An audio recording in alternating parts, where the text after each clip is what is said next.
परिपाटी बन गई है।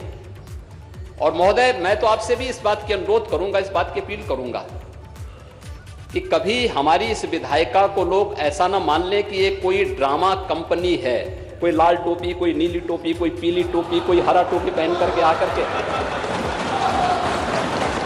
एक नई परिपाटी शुरू हो गई है। ऐसा तो कभी नहीं होता था, ड्रामा पार्टी में हम लोग देखते थे,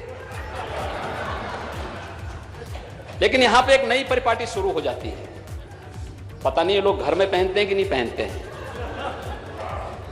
एक बार एक घटना हुई, और मैं सही बता रहा हूं नेता प्रतिपक्ष जी, मैं आपको बता रहा हूं, आप भी सुनते होंगे। मैं एक कार्यक्रम में गया था। आप जानते हो कि मैं फील्ड में कहीं जाता हूं तो कुछ चीजें कार्यक्रम का हिस्सा होती हैं। जैसे बेसिक शिक्षा परिषद के स्कूल तो नहीं खुले, तो मैं अक्सर जाता हूं तो बेसिक शिक्षा परिषद के स्कूल में जाऊं, क्योंकि बेसिक शिक्षा परिषद के स्कूल में गरीब का बच्चा, किसान का बच्चा, मजदूर का बच्चा, अंतिम पायदान पर बैठे हुए व्यक्ति का बच्चा पढ़ता है। और इसीलिए हम लोगों ने ऑपरेशन कायाकल्प के अंतर्गत लगभग 93,000 से अधिक विद्यालयों को ऑपरेशन कायाकल्प से उसकी आमूलचूल परिवर्तन बुनियादी सुविधाओं से अच्छा दिया। मेरा अकेले योगदान नहीं, इस पूरे सदन के हर सदस्य का उसमें योगदान है, हर प्रशासनिक और शिक्षा विभाग के अधिकारियों का उसमें योगदान है।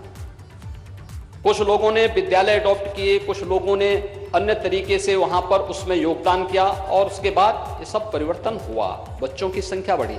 मैं जाता हूं, अक्सर जाता हूं, उसी में आंगनबाड़ी में भी जाते हैं, उसी में कुछ लोग अन्नप्राशन का भी कार्यक्रम रख लेते हैं। तो मैं एक कार्यक्रम में गया था, तो अन्नप्राशन के लिए छोटा सा 6 महीने का बच्चा था, उसको अन्नप्राशन के लिए मैंने उठाया। तब तक जिस महिला का वो बच्चा था उसके साथ एक लगभग 2.5-3 साल का एक बच्चा और था। अच्छा, मैं इधर उसको अन्नप्राशन करा रहा था, तब तक वहां पे एक पार्टी के कुछ लोग विरोध करने के लिए आ गए। उन्होंने टोपी पहनी हुई थी।